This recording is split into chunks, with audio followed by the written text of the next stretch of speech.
Welcome back to the lesson Useful and Harmful Microbes.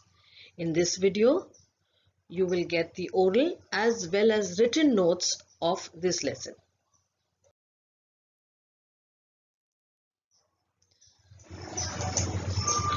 Question 1. Complete the statements using the proper option from those given below. Explain the statements. The three words given are mycotoxins, budding, and rhizobium. First statement, yeast reproduces asexually by the dash method. The answer is budding. The explanation, yeast reproduces asexually by the formation of small buds on the parent body. These are the new daughter cells of yeast produced by the method called budding. Next sentence, toxins of fungal origin are called dash. Toxin meaning poisonous substances. When they come from fungal or fungus, they are called mycotoxins. The explanation, mycotoxins are toxic chemicals secreted by fungi while they obtain nutrition from foodstuff.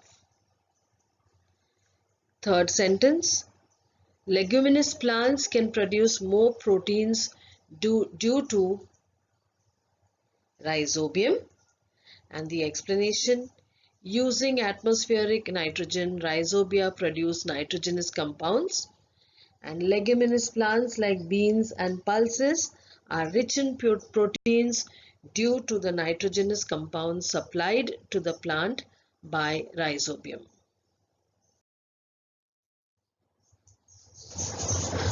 Next question. Write the names of microbes found in the following food materials. Yogurt. The microbe found in yogurt is lactobacilli. The microbe found in bread is yeast. Microbes found in the root nodules of leguminous plants are rhizobium. Microbes found in idli again is yeast. Microbes found in dosa, yeast. And the microbes found in spoiled potato curry, Clostridium.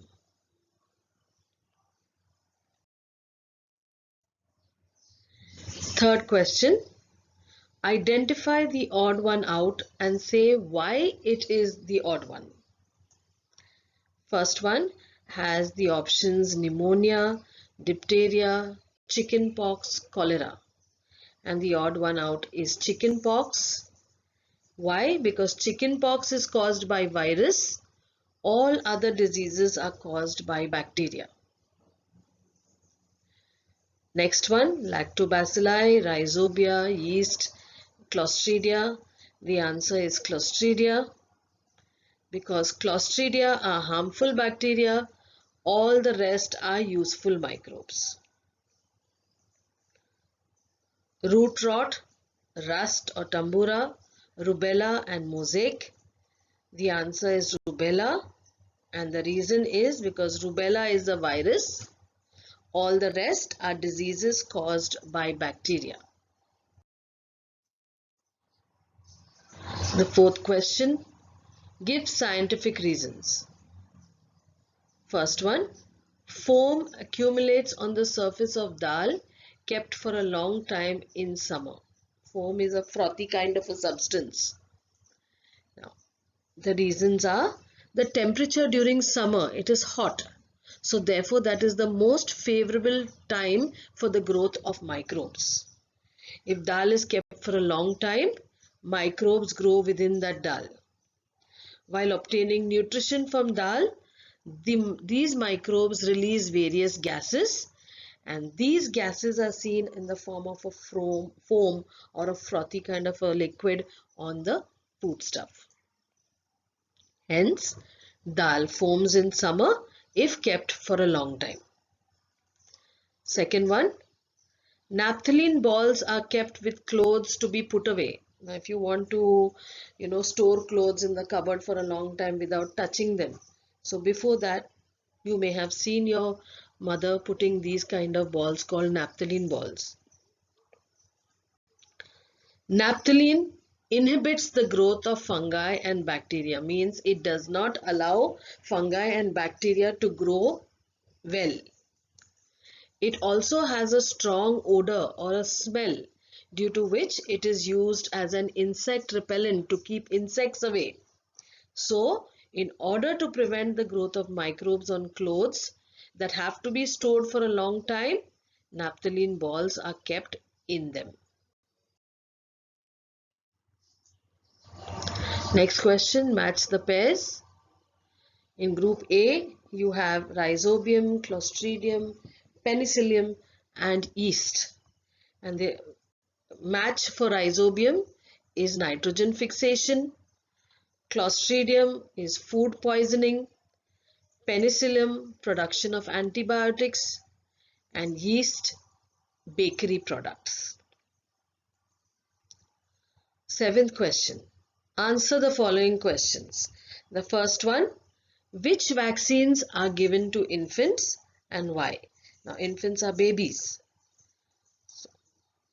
The vaccine given to infants are polio vaccine, measles and chickenpox vaccine, BCG vaccine, diphtheria vaccine, hepatitis vaccine, and influenza vaccine.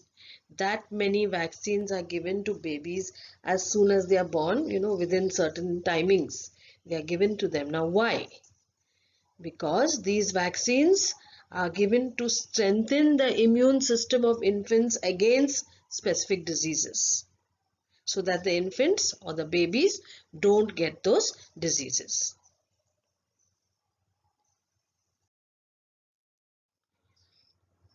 Next question, how is a vaccine produced?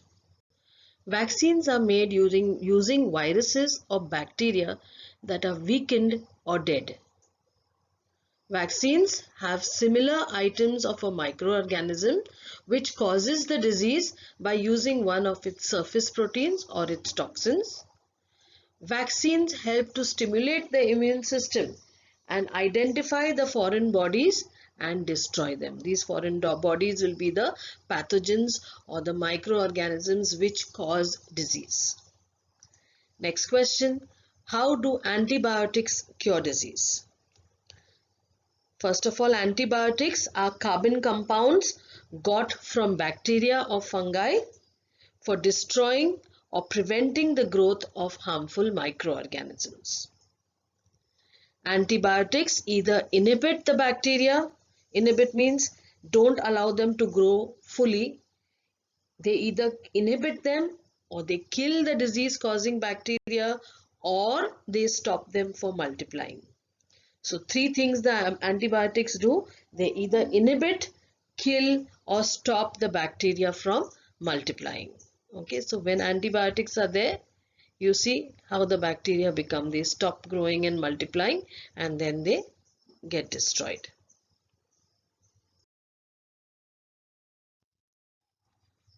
Next question, are the antibiotics given to humans and animals the same? Give reasons why. Antibiotics act against specific microorganisms. They act against bacteria. Most of the antibiotics given to humans and animals are the same. If the disease causing bacteria or the pathogen is the same in humans and animals, then the same antibiotic is given, but the doses are given according to their weights. So humans, the humans weigh much less than a cow or a buffalo. So depending on the weight of the human and the animal, the same antibiotic is given, only the dose will be different. You can see here in a big animal, he has the antibiotics dose is more compared to that of a human being. Next question, why is it necessary to safely store the pathogens of a disease against which vaccines are to be produced? Meaning, when we want to produce some vaccine, Now at the moment we are having this big problem of coronavirus. And so what we need to do is, you safely need to store these disease causing germs. And then only you can make the vaccine, because vaccines are made of those same disease causing germs which are either weak or dead. So therefore we need to store it. If we don't store those disease causing germs, we will not be able to make the vaccine. So disease causing bacteria, viruses or any other microbes are called pathogens. These microorganisms or pathogens can be used for the preparation or the making of vaccines. If these are released accidentally, they may spread and cause disease even before the vaccine is available. So when we are storing them, we need to take care of them very well, because they should not be, exposed to the atmosphere. Therefore, it is necessary to store the pathogens of a disease against which vaccines are to be produced very carefully.